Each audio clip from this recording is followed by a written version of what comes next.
Voice FM.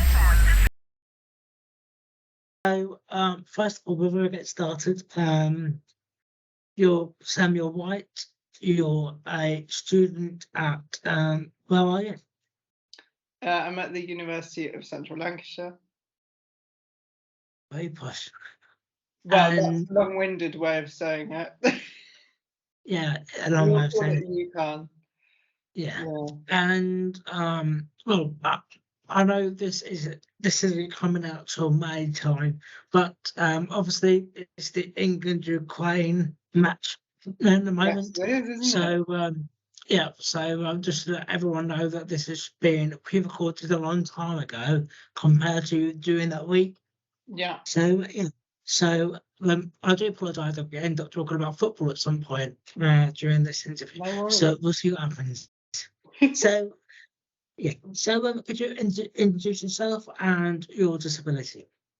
So obviously my name's Sam and I'm a sports journalism student at UCLan. I'm in my first year and I was diagnosed with cerebral palsy, which is a condition, if you don't know, that affects predominantly my right hand side of my body, but it can impact any kind of limb across all kinds of people, and there are different classifications and depending on your severity and what that might mean and how it impacts your daily living. It so does. Is that And a good definition? yeah, only we would know, but yeah. So growing up, what sports did you play? So what sports so in terms of disability sport, if that's what you mean, Peter, I was very keen. So I was predominantly in the disability football scene, my local football team, and that was with one club up until the age of around 12, 13. But there were massive implications in the sense that seven-a-side football, which was part of the Paralympic programme, it obviously withdrew from Rio 2016. So as a result, all the funding got cut by the FA. So it was taken on by another club, and I was with them for about 5 years. And we did really well regionally, won a few titles, and yeah, it was really, really successful. I'd like to say I was a keen fullback. I wouldn't say I was a good striker, because my CP is down the right hand side of my body. So for me to try and play two-footed, which some see as, you know, a key skill, was quite difficult for me. So I was always on the left hand side. So yeah, that's what I did up until 5 years, and then I moved into a volunteer coach role because my brother plays a sport called frame football. He's also got CP, and that is pretty much, I would say, an equivalent to like wheelchair rugby. It is quite, in the sense that it is very, very brutal with large metal frames coming at you. I've got to admit, when I've been in goal, sometimes I've been scared. So so I moved into that for last year of my last year. So, and then I've come to UCAN and just tried to figure out my independence before moving, I suppose, into the disability sport category and seeing what there is elsewhere. And then I'm also a keen tennis. So tennis is really my sport. I think it was kind of, I really enjoy it because I suppose you can just whack the ball really hard and see where it ends up. But what I like about it, I don't mean it in a cruel way, but my CP is not affected in my hand, so I can almost play normal, if we quote that. I don't want to say normal, but that's what it is really. So I can kind of mask it. But yeah, so I really enjoy that as well. So that's kind of my journey through sport. And so why did you want to go into journalism? Yeah. Why did I go? Well, I've always loved sport. So I think the first memory I had really was the London Olympics. We were lucky enough to go. and I was around 8 at the time. And obviously, as someone who was quite young, I think I was only 8 at the time, it was very much, new sports, new horizons. I managed to see quite a few, and I'll never forget this. And I think it's kind of stayed with me up until pretty much this moment, was the fact that it brought everyone together. And that's what I got most out of it. Everyone was kind of joyful and happy and proud, and there was a sense of unity and a sense of community and all these sorts of core values that I think sometimes we miss these days. And that was a really, really good experience, and it kind of got me involved in sport, and the passion, is the pinnacle of any sporting competition. So yeah, that's kind of where it really started. And then of course we saw the Paras a few weeks later, and that I think would probably be a catalyst for what we have seen in society, or what we hope to see in society. Stadiums were full to their maximum capacities, and it was almost treated equally, and not, people weren't put off by the fact that the Olympics has happened, and then, oh, they're just going to disperse and we're not going to see the likeness. And I think that kind of thing really stayed with me. And sport's always been constant throughout my life, really.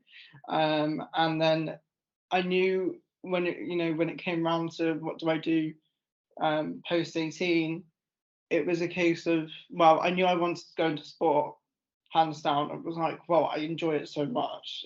You want it to be more of a hobby rather than a chore almost. So I suppose the journalism side really came in, I suppose, latter part last year or last autumn, because since London 2012 going there, really, it's always been, well, that was amazing. I want to be, part of that for the rest of, well, if I possibly can, in any way, shape, or form. So I very much, that's kind of my aspiration as a journalist, is to work on a major sporting competition. I suppose it is for lots of sports journalists. And so that's kind of where it really came into, and covering all these events, and seeing all these amazing things, and traveling around the world. It incorporates a lot of things that I suppose everyone in their own right would love to experience. So yeah, that's how I got into it. Yeah. And I did a bit of research on you. There wasn't much on Google when I tried, but done we've done wide journalism. One thing I want to ask you is, why, of all the football clubs you could have chosen, why Aston Villa? Oh, I don't know. I think because that was the first match I went to. So I suppose I just stuck with them, really.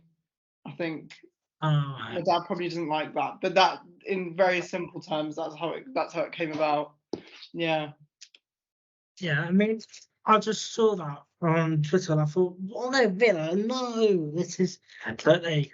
My brother's more of a diehard than me, so I wouldn't say I'm kind of like. Okay.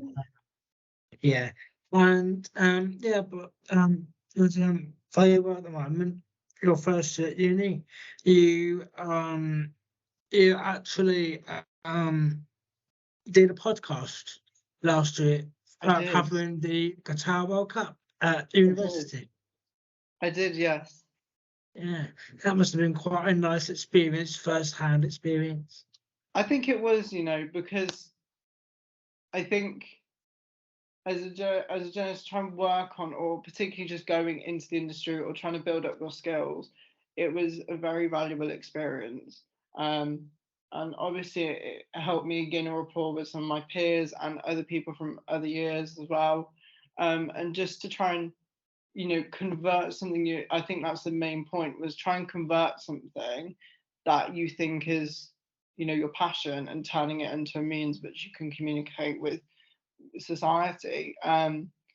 So yeah, it was a really, really good experience. It was a great World Cup, wasn't it? There was lots of talking points. So yeah, it was a really good experience. Hopefully there'll be more like that in the next couple of years. But we'll see where that takes me. So yeah, it was really good. Yeah, very good. And it must have been quite nice because obviously your the YouTube channel that you and Uni have got to put on the event, because you weren't a BBC, you weren't ITV, you were an independent channel. You could Right. sort of like easily talk out about human rights, about everything else. Yeah, I think that's the same with most unis as well, trying to get the content, push the content, because the media is it is a saturated place. There's no kind of debate around that.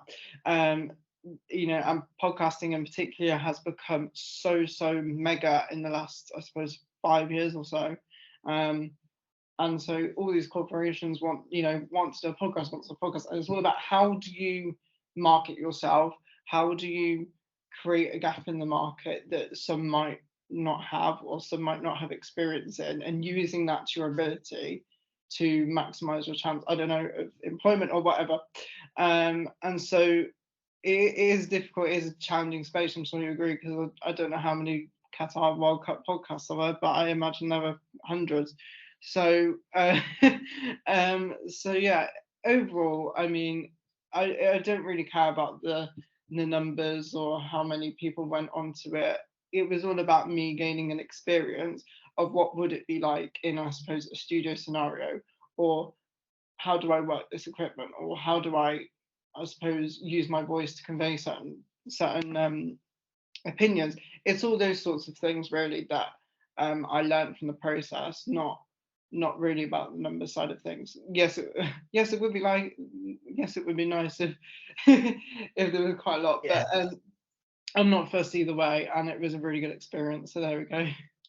Yeah, and yeah, and then it gets them to talk, about human rights, about the guitar, the controversial stuff around guitar, and you're able to speak up freely rather than the BBC saying you've got to be impartial, or ITV. So it must have been quite a nice, a nice chance to say what you want to say, really, without getting, red taped. Yeah. So, and it's great to see actually, because we must have met on Twitter at some point. I don't know what happened there, but we just sort of like followed on We Twitter. did, didn't we? Yeah. And yeah, but it's nice to know that because we're both aspiring Paralympic journalists, basically, Yeah. and it's not. I don't. Well, I haven't researched it enough, but I don't think there's many other cerebral palsy or other disabled people wanting to get into journalism and actually cover their actual sport. Yeah. So, yeah. I think, to be honest with you, on that kind of side, is the world is kind of your oyster. That's the way I see it. Sky's the limit. And I suppose I understand why there isn't probably a lot of disabled journalists, in the sense that it's only relatively new now that we're seeing an increase in diversity and inclusion in numbers. Is it at, I suppose, has it peaked yet? Probably not. Would we want to see more numbers? Yes, we probably should, because I think it's only fair. I think it's all about changing attitudes, and I think that's really, really important. Simply because I feel there's a lot of umbrella terms under disability, and I can understand why people may be deterred by it. The disabled journalists talking about disability, rather than doing something, I don't know, football, rugby, cricket, you name it. It's almost like they're shoehorned into that kind of sector, if that makes sense. So I can see where that's coming from, but I think if we have more disabled journalists, then it's more informative because we know it. B, we have the personal experience and the interpersonal skills to be able to deliver that, and also it can highlight valuable, I suppose, valuable points that we see in society as disabled people that the rest of society might not be able to see. And I think it's all about how do we highlight that in an informative way, and to try and gain a bit of awareness and a bit of understanding, because I think that lacks, if I'm honest with you, currently. And I suppose that's one of the challenging times as a journalist up and coming, is how do we raise awareness? How do we, in a way that's understanding to the public, how do we, I suppose, go about that without trying to put our opinions aside and all, you know? And so I see where it's coming from. But hopefully in the next few years, particularly if we're looking at Paris, but I'd certainly see LA as a target in 2028 of having a massive amount of disability at its core, because I still feel that the Paralympic movement is really the only cool way of shifting attitudes. And to be honest, do I want it to still be that way? Maybe not, because I still feel that we have the Paralympics, which is an amazing competition for 10-11 days, but that's 10-11 days every 4 years, and it's a little bit stagnant, and we don't focus on it, I suppose, enough as someone who's disabled as I hope it would be in society. But hopefully there's a push in a door. Maybe we'll be up there. I don't know. But we'll wait and see. It'll be, So it would be great. I mean, because most I know Clairboarding, fantastic channel 4%. She researches, she gets everything and then you often get a load of experts that are that know a little bit about it, but not much. And then you've got these sort of like formula Paralympians that have gone in to do the media side of things. So there is a lot of people doing it, but just to get university experience and then to go on to do something like this, is another way of doing it. So there's loads of opportunities, but it would be nice to have more disabled people on telly for the future generations Yeah, I agree with you, because 1 in 5 in this country are disabled. You would, and to be honest, would you believe that if you looked at the state of the media today? Maybe not. And it's interesting what you're saying about, Claire Balding and all these amazing presenters who, yes, I admire, and I suppose inspired me to get into this sports journalism. But they're all ex-athletes, or those that are, Paralympians who've gone into the media. There aren't any people who've started at the very bottom and worked their way up, I think.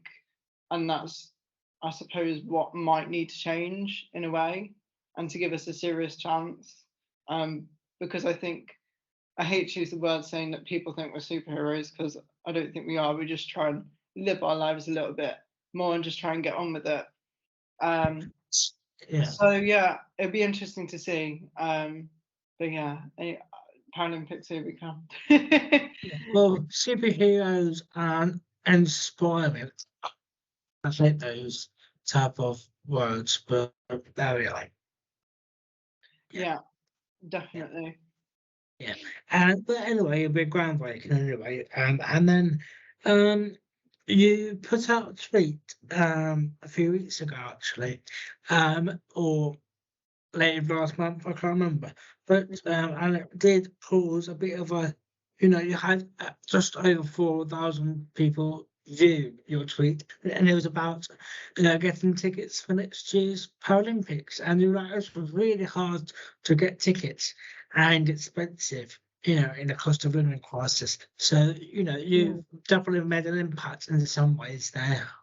I think, well, the process is we've managed to get tickets for I think it's actually the Olympics, but it's all about, it's cost of living. It was way too expensive, and as a family that have 2 disabled kids, not just 1, 2, and trying to get them at a reasonable price, it was just, and as someone who's disabled, you've got to think about all the little things in terms of accessibility. It really wasn't there, so it was really clunky. It was also pressured a lot of the time, because you're under a time pressure to try and book everything. So a bit of a fact. Yeah, so definitely made an impact on Yeah, Twitter in yeah. that case. Yeah, yeah. And obviously the future for you is obviously to be a Paralympic journalist. Yeah. Where in which particular field? Would it be on TV? Would it be radio? Would it be commentary? Or, what's your So, preferred? so to be honest, yes, I want to do the Paralympics, because I suppose I don't want to say as a disabled person, I should, but I think it's important. Um, Course. but I also think, I love my tennis. I also love my rugby. So maybe Wimbledon and the Six Nations. That's something I sort of earmarked myself. I was like, well, why not do those sorts of things that do have that renowned kind of audience? And I've kind of picked them because I thought, well, football for me is way, way, way saturated, um, for me. And also, I know that my strengths lie in broadcasting.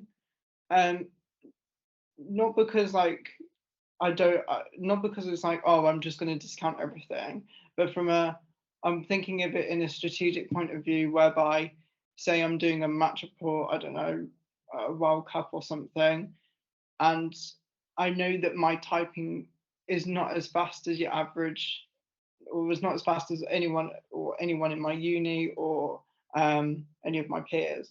So if I type and everyone's typing quicker or writing faster or anything like that, I'm going to have my editor screaming down the phone saying, Yeah. "Where is it?" Yeah, hurry up. So I'm thinking. So in a way, I'm thinking it maybe not strategically, but I know where my strengths lie.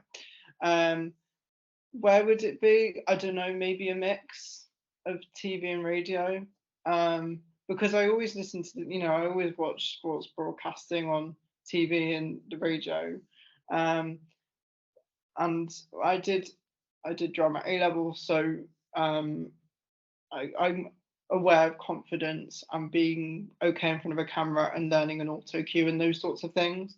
Um, so I kind of know where I kind of know where I stand really, Peter. So yeah, I think there's an eclectic mix. Definitely, I think the definitely Paralympics and definitely the Olympics. I think they're two key key things that I hope to succeed in any way, shape, or form. Yeah. And it's nice that you said maybe a bit of tennis, maybe a bit of rugby, because Yeah, the Paralympics is only every 4 years. And I said to someone a few weeks ago that look, that's not okay, but I'm going to be unemployed for 3 years, and then obviously employed for Paralympic year and the Olympic year, and that's 1 year. And the next three is kind of free. So it's nice that you've got yourself a few other mm, yeah, yeah, possibilities in the mix there understandable. for you. Yeah. Yeah. Yeah. And all that's everything. But is there anything else that you wanted to add in or mention? All I'd say really is that um, obviously it's very, very early in, I don't want to say my career, but Yeah, of as a course. journalist. And I think as someone who's disabled, I think as well, there's a lot of, um, I don't want to say, I've had a thought, particularly over Christmas, I was very reflective about what is it that I want from it. Um, and I think as well, yes, it's amazing that I'll get to cover these sorts of events. I'll maybe go to the Paralympics once every 4 years, well, or if you include the Winter Games, that's every 2 years, and do all these amazing things and travel the world and interview all these amazing people and learn amazing things and do all of those sorts of things that every sports broadcaster or journalist would love to do or would want to do. But I think as someone who's disabled, I think it's also important to recognise um, maybe going about change a little bit. You know, I, for instance, I don't feel that disability is covered enough, particularly within education as such or awareness around. I think because March is, I think, CP month or disability month, but you wouldn't know it unless you were. And I think it's those kind of steps and using your voice as a platform. I think is really really integral as well. Um, And I think it's all about raising awareness. So last year, when I was still, in my final year, um, of my A levels, I did a whole presentation in front of my year, but on disability. But I knew that if I didn't do that, it wasn't going to be recognised. So it almost felt like the disabled person was doing a whole assembly about disability. And I don't want it to be like that. I want it to be mainstream. And if we're going to talk about attitudes and inclusion and diversity, it all starts in one little place. Because we don't grow up learning about these things. I used to walk around and people would remark like, why has my brother got a frame? What's this for? What's that for? And it's always been about judgments and stereotypes, and Yeah. a lot of the times labeling. And I felt Yeah. like it does have its barriers, particularly socially. Yeah. And so it's all about trying to remove the stigma. We talk about stigma so much these days. Definitely. But I think as well, it's also about re-educating or people understanding more about disability. Obviously with comic relief and stuff, which are amazing causes, but disability is seen as almost like, oh, you must help these people. You must help these people. We must raise so much money. Whereas for me, I'm like, I'm just trying to help myself, try and go about my daily business, you know. And if we want disability to succeed, and if we want it in the media, and we want all these sorts of amazing things, it all starts within society. I still walk around and thinking, well, why is public transport still not accessible fully? Why is it that I read tweets about people's wheelchairs lost or broken on planes? Why is it that, it's all those sorts of things that really should be at the forefront of what we think. You don't, I don't want disabled people to almost seen as like not second class citizens, but you know what I mean, almost at the back of people's minds, or oh, we didn't think about that. I was on a webinar on Friday, and it was one of the guys said, "Oh yeah, I was in the conference call, and they set it all up with chairs, but they Oh, didn't think yes. about anyone in a wheelchair." It's Yeah. it's like it's a little bit of common sense that I think is a little bit lacking. Um, and as I've got older, I've sort of embraced my disability a lot more, been a bit more open about it, because I wasn't when I was younger. I was like, why do I have to do all these stretches? Why do I have to do this? Why do I have to do that? And almost, questioning. And I've been a lot more open and embraced it. But I think as a going back to journalism, which is what it's all about, um, we all have a platform, and raising awareness for people that don't have a voice, because I've been to loads of exhibitions and seen people that, who are permanently paralyzed, or, can't eat, can't talk, those sorts of things. And it's almost about how can we help, the disabled people that can do some of these things, how can we help them and raise awareness for a community that might not get enough support or might not get enough help.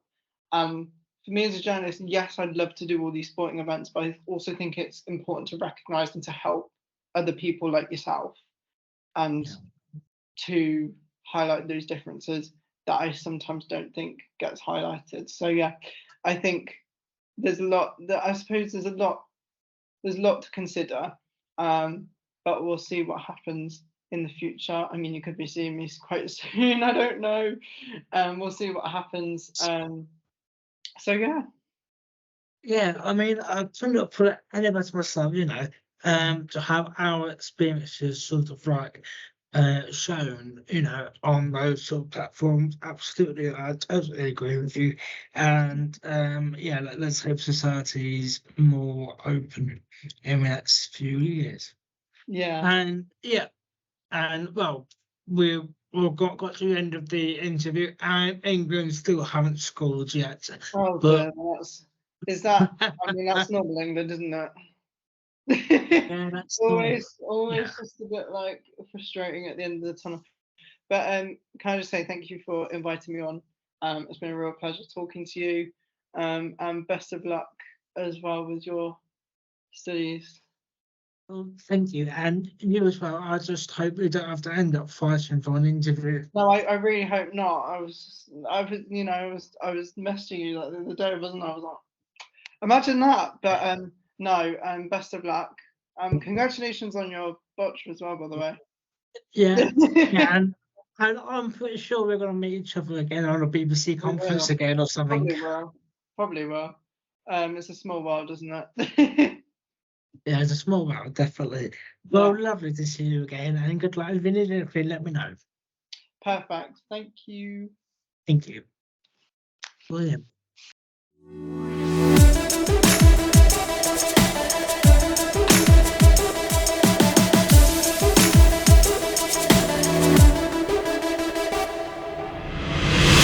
Voice. Let's go. Voice FM.